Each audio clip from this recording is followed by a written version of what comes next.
সালামু আলাইকুম। গতকালকে বেশ কিছু ঘটনা ঘটেছে। এর মধ্যে একটা হচ্ছে যাত্রাবাড়িতে সম্ভবত ছিনতাইকারী সন্দেহে দুজনকে উল্টা ঝুলাই দিছে, আবার আরেক জায়গায় একজনের পাটা কাইটা নিয়ে চলে গেছে। কারণ বাংলাদেশের মানুষ এই মুহূর্তে খুবই বিরক্ত, তিক্ত। এক শ্রেণী হচ্ছে যারা ছিনতাই, ডাকাতি, মব অনেক ধরনের ঘটনা করছে। হুট করে আপনি দেখেন লাস্ট 72 আওয়ার্স বাংলাদেশ মনে হচ্ছে আমরা চিনি না। এই যে হঠাৎ করে পরিস্থিতি খারাপ হয়ে গেল, এর পেছনে আসলে কারা?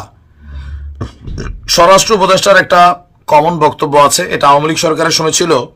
এই দেশে যাই হইতো একটা ডায়লগ ছিল কি, বিএনপি জামাত জঙ্গি। এটা একটা কমন ওয়ার্ড হয়ে গিয়েছিল। আপনি দেখতেন যে আমরা বিরক্ত ছিলাম, রাইট? এখন আমাদের যিনি স্বরাষ্ট্র উপদেষ্টা আছেন, যাই ঘটে আওয়ামী লীগ, যুবলীগ, ছাত্রলীগের উপর দায়ভার দিয়ে দিচ্ছে। বাট এর বাহিরে আর কেউ নাই। যদি তারাই হয় ধৈর্য ক্রস ফায়ার দিয়ে দেন হাতে নাতে প্রমাণ হলে, কারণ আমরা এগুলো থেকে মুক্তি চাই।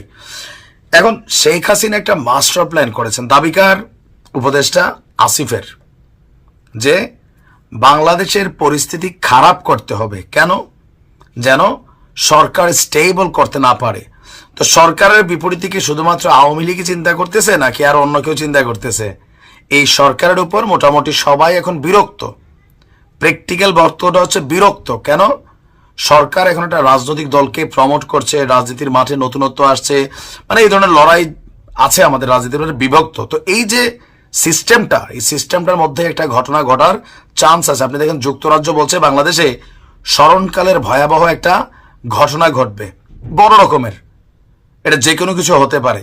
তো এর মাঝখানে যুক্তরাজ্যের সেই রিপোর্টের সাথে কিছুটা কিন্তু আমরা মিল দেখতে পাচ্ছি, যদিও একটু ভিন্ন আকারে। মানুষ ঘরে ঘুমাচ্ছে, তারপর হচ্ছে সেখানে ডাকাতি হচ্ছে, ধর্ষণ হচ্ছে চলন্ত বাসে, তারপর হচ্ছে ছিনতাই হচ্ছে, মানে নানান কিছু এই মুহূর্তে আমরা যেটা দেখছি। উপদেষ্টা নাহিদের বক্তব্য, তাদের কাছে গোয়েন্দা তথ্য আছে। এখন স্বাভাবিক, সরকারি যেহেতু তারা আছে, ডিজিএফআই, এনএসআই, গোয়েন্দা যা আছে সবকিছু তাদের কাছে আছে। তো তথ্য হচ্ছে যে শেখ হাসিনা নাকি একটা বিশেষ বার্তা দিয়েছে আওয়ামী লীগের নেতাকর্মীদের, যে তোমরা সবাই মিলে দেশের অবস্থা খারাপ করো, যেন মানুষ বলে আগেই তো ভালো ছিলাম। কেউ কেউ কিন্তু এটা বলা শুরু করছে, আগেই তো ভালো ছিলাম। ডক্টর ইউনূসের সরকার সেনাবাহিনীকে ব্যবহার করেও আইন শৃঙ্খলা পরিস্থিতি নিয়ন্ত্রণের ভিতরে রাখতে পারে নাই। তো সরকারের বক্তব্য কেন রাখতে পারে নাই? কারণ আওয়ামী লীগ পেছন থেকে খেলছে। তো আওয়ামী লীগ যদি খেলে, এই যে আপনারা অপারেশন ডেভিল হান্ট চালাইয়া যাদেরকে ধরলেন, আমি আমার এলাকার দু একজনের কথা বলি, খুবই ভালো ভদ্র মানুষ, আওয়ামী লীগ করছে, তাদেরকেও ধরলেন। তার মানে যত ডেভিল আছে সবই ধরে ফেলছেন। বাহিরে কারা? 5ই আগস্টের পর যারা জেল মানে ভাইঙ্গা পলাইলো, লক্ষ লক্ষ অস্ত্র, হাজার হাজার অস্ত্র লুট হয়ে গেল, উদ্ধার করছেন। দাগি দাগি আসামিরা জামিনে বের হচ্ছে, একটা হিরিক লেগে গেছে। আওয়ামী লীগ সরকারের আমলে যারা এরকম অপরাধে বিভিন্ন কারণে গ্রেপ্তার হয়েছে তারা প্রকাশ্যে ঘুরছে।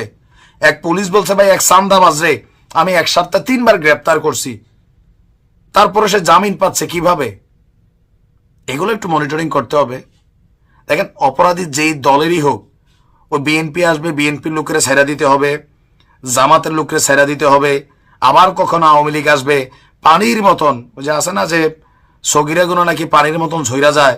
তো আমরা দেখছি সরকার পরিবর্তন হইলে ডক্টর ইউনূসের মামলাও পানির মতন ঝইরা গেল, ওনার ট্যাক্সের টাকাও পানির মতন মাফ হয়ে গেল, ছাত্র উপদেষ্টার অনেক কিছু পানির মতন হয়ে গেল। মানে এই বিষয়গুলোও কিন্তু মানুষ কনসার্ন করে। আজীবন তো আপনিও ক্ষমতায় থাকবেন না, জবাবদিহি করতে হবে না? আপনার তো জবাবদিহিতা আছে নাকি? তো বক্তব্য হচ্ছে কি, যা ঘটে এখন আওয়ামী লীগের উপর দিয়ে যাচ্ছে।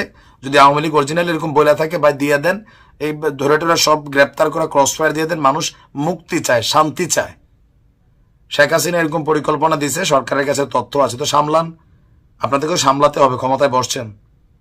যাই হোক, ভালো থাকুন। আসসালামু আলাইকুম।